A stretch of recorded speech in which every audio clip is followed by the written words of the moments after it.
안녕하세요. 진보스 카페 매니저 성희선 강사입니다. 저희 진보스는요, 진료 실시그 연계해서 치과보험 청구를 공부하는 스터디 카페고요. 모든 치과보험 청구는요, 진료를 아시면 자연스럽게 보험 산정 지침을 연계돼서 공부가 가능하십니다. 그런데 선생님들이 간혹 산정 지침만 너무 맹목적으로 외우시다 보니 청구가 어려워서 그 진료 부분을 다시 한번 꼭 개인적으로 공부를 하시던 아니면 어떤 부분이든 꼭 공부하시라고 말씀을 드리고요. 저희 이제 카페에서 선생님들이 Q&A를 주신 부분이 있습니다. 그래서 제가 이제 답글로 말씀을 드리긴 하지만 글로 쓰기에 조금 한계가 있는 점이 있어서 그 부분에 대해서 이렇게 유튜브로 해서 같이 공유하도록 하겠습니다. 이번에 이제 질문 주시는 거를 이제 보면요. 치주 파트입니다. 없어졌어요? 네, 있어졌어요. 옆에는 이말 강사님 해보문자에 계십니다. 얼떨결에 인사드립니다. 네, 그래서 보시면 치주 소파스를 먼저 시행 후 한 달 이내 동일 부위 치주 치료 시 청구 내역이라고 해서 이제 질문을 주셨는데 보시면요. 10월 14일, 그러니까 근래이죠. 저번 달인 것 같습니다. 10월 14일 날 13번부터 23번까지 치주 소파스를 하시고요. 11월 4일부터 동일 부위에 치주 치료를 하셨는데 그거를 치근 활택술인 RP로 산정이 가능한지 아니면 치주 후처 치료만 들어가야 하는지 해서 질문을 주셨고요. 두 번째는 연인의 스케일링 청구 시 단순 변형부 만성 치은염 말고 다른 상병으로도 가능한지 해서 두 가지를 이제 질문을 주셨습니다. 그래서 이 부분은 제가 이 선생님이랑 추후에 이제 전화 통화를 해서 이분한테는 제가 답변을 해드렸고요. 그래서 이제 카페에서 선생님들이 저랑 공부하셨던 선생님은 제가 다 이제 연락처가 있기 때문에 이제 그분들한테 제가 연락을 드려서 다시 한번 설명을 좀 해드려서 한번 공부로 끝나는 게 아니라 추후에도 조금 헷갈리는 부분은 최대한 제가 계속적으로 피드백을 해드리기 때문에 그런 부분도 저희 진보스 카페의 장점이지 않을까라고 봅니다. 그래서 문제 하나하나 이제 봅니다. 보시면 13분 이상 큐렛을 하셨는데요. 11월 4일 날 다시 동일 부위에 치주 치료를 했는데 그러면 여기서 궁금한 게요. 11월 4일 날 13번부터 23번까지 치주 치료를 실행했는데 그 치주 치료가 뭘 실행했는지가 궁금해요. 그렇지 않아요? 미안해. 무엇일까요? 11월 4일 날 13번부터 23번까지 치주 치료에는 스케일링도 있고요, RP도 있고요, 큐렛도 있고요, 플레버피도 다 치주 치료거든요. 어떤 거 하셨을까요? 저는 잘 모르겠어요. 글로 봤을 때는. 글로 봤을 때. 그러니까 본인은 아시겠죠. 근무를 하셨으니까. 그래서 질문을 하셨을 때 조금 더 자세하게 설명을 해주시면 제가 답변을 도와드리는데 이분과 통화했을 때 저한테 설명하셨을 때 어떻게 했냐면요. 11월 4일 날 13번부터 23번까지 큐렛을 다시 하셨대요. 근데 이게 이제 글을 썼을 때는 좀 누락된 부분인데 그랬을 경우에 11월 4일 날 RP로 청구를 하네요. 아니죠. 왜 RP로 할까요? 큐렛을 하셨던데 왜 RP로 할까요? 아니죠. 당연히 어떻게 해요? 치주 소파술 같은 경우는 처음에 실행을 했을 때 다시 큐렛을 했을 때 산정 기준이 있습니다. 그래서 한 달 이내에 다시 큐렛을 했을 경우에는 드레싱으로 청구를 하죠. 그래서 치주 치료 후 처치 간단으로 청구하시는 게 맞는데 제가 이 선생님 통화 드렸어요. 선생님 왜 RP로 50을 하는데? 라고 여쭤봤더니 네, 새로운 실장님이 자꾸 RP래요. 겹치지 않게 해서 올리려고 돈을? 네, 그래서 RP래요. 그래서 RP 안 했는데 자꾸 RP라고 해서 자기는 이상하다라고 하다 보니 저한테 질문을 주셨는데 원칙은요, 원래 원칙을 아셔야 돼요. 원칙은 드레싱이 맞아요. 왜냐면 같은 부위에 큐렛을 다시 하셨기 때문에 한 달 이내에 하셔서 드레싱이 맞고요. 그런데 RP로 했다는 거는 이거는 청구 금액을 올리려고 하시는 행위인 것 같습니다. 그런데 차트에 큐렛이라고 써있으면 이거는 드레싱으로 청구하셔야 되는 부분입니다. 차트대로 청구하시는 거지 금액 올리려고 내가 하시는 거 아닙니다. 그죠? 또 하나 보시게 되면 이것도 있어요. 치주에서는 가장 많은 게 상위 개념, 하위 개념이라고 하는 개념이 있습니다. 그게 쉽게 얘기해서 돈 비싼 진료가 점점 상위 개념이 돼요.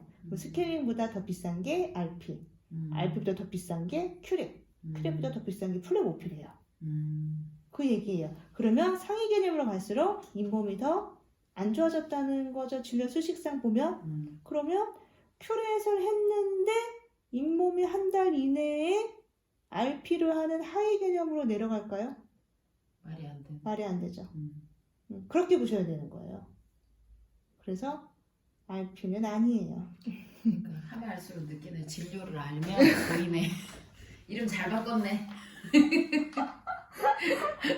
옆에서 엄마처럼 막 그렇게 말씀하세요. 네.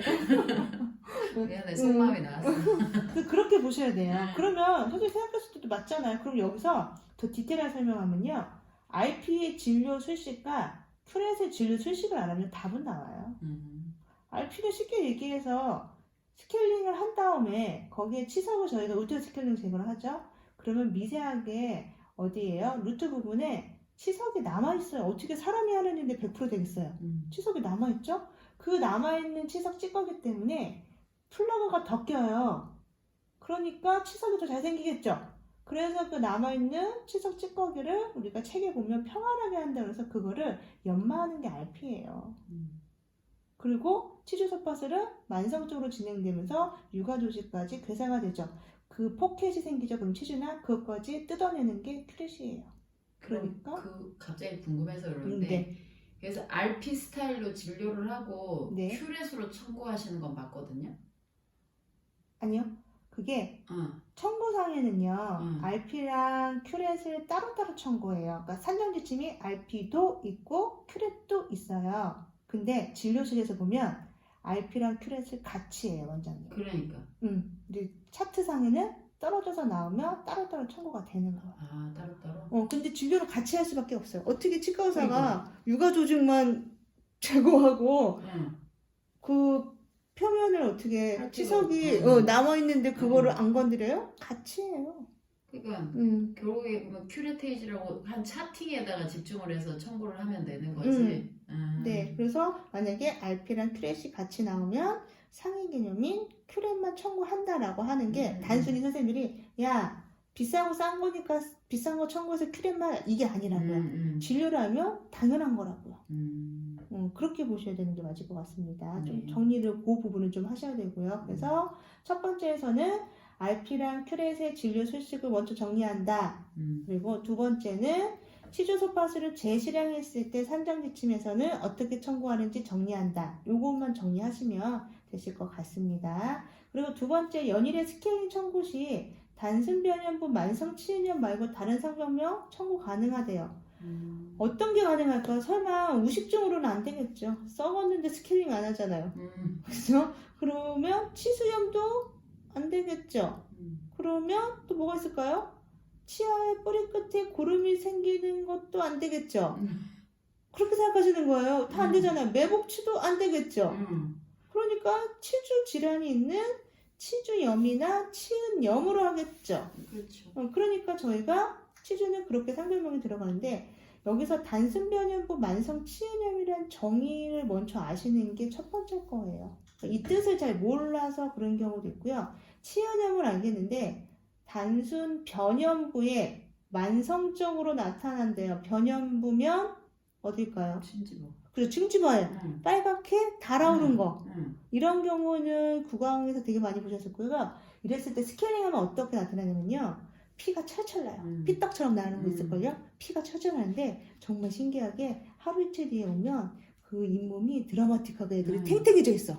걔네가 단순 변형부 만성 치은염이에요. 그러니까 간단한 거에 속한다. 그렇죠.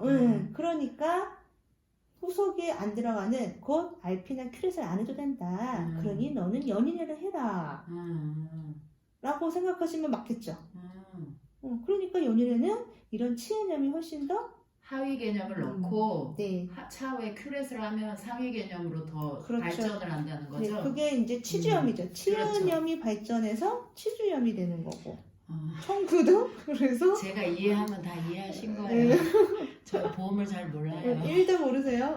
그래서 치은염에는 연일 스케일링이 가능하죠. 근데 다른 상병이 가능한 것은 이것도 있어요. 60대인데 어르신인데 연일을 해.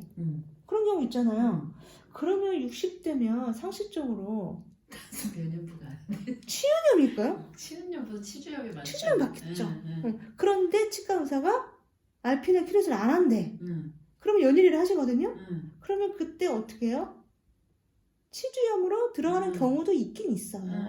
그렇게 연계를 보세요. 진료실이랑. 그래서 두 번째 거 정리하면요. 치은염이 연일의 스케일링에는 더 맞는 상병이에요. 왜냐하면 잇몸이 그렇게 많이 안 좋아지지 않았잖아요. 그런데 청구하실 때 60대, 70대, 예를 들어서 80대야. 근데 치은염으로 청구하시면 아버지 좋으시네. 건치 나가셔가지고 그러지 않을까요? 아버지 스케일 평생 잘 받으셨네. 그러니까. 그렇게 돼요. 그래서 그렇게 연계해서 보면 아 그러네. 그런데 치과 의사는 연일을 하래요. 그러면 연일을 청구를 하셔야 되겠죠. 그러면 그때 치주염이 맞는 상병이에요. 그래서 보실 때 상병명 어떻게 공부하시냐면요. 스케일링은 이거 돼. 엔도는 이거 돼. 그렇게 단순하게 암기하시면 헷갈리십니다. 그래서 그 나이대도 나중에는 저는 청구할 때요. 나이도 보시라고 하세요.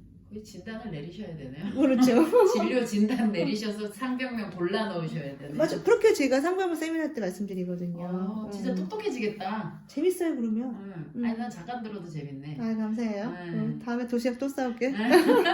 뇌물 먹었어 도시락 뇌물. 제가 치킨 도시락 싸왔거든요, 집에서. 그래서 그렇게 정리하시면 되지 않을까라고 보시면 될 것 같습니다. 그래서 이런 부분을 글로 쓰기에는 선생님 너무 막 정말 방대하고요. 정리 잘 되네요. 예, 그리고 또 하나는 어느 정도 좀 알고 계셔야지 제가 이렇게 설명했을 때 라고 하지 그렇지 않으시면요 도움이 하나도 안 될 거고요. 그리고 선생님들이 가장 원하는 답은 그거예요. 치료치료 만들어 가는지에서요 50% 산정 가능해요? 아니요. 예, 이제 그거죠. 그 다음은 뭔데? 이 불을 피하면 다음 불이 있을 것 같은데. 다음 불은 또 그때 불 나면 또 물어보죠. 불고기 작전. 근데 불만 끄다 보면은 답이 없을 것 같아요. 네, 그래서 연계해서 하시면 그게 몇 년 뒤면 본인 스킬이 되고요. 나중에는 연봉 협상 때 플러스 알파 하셨으면 좋겠습니다. 네, 뿌듯하시겠다 그러면. 네, 이 답변은 여기까지입니다. 고맙습니다. 네.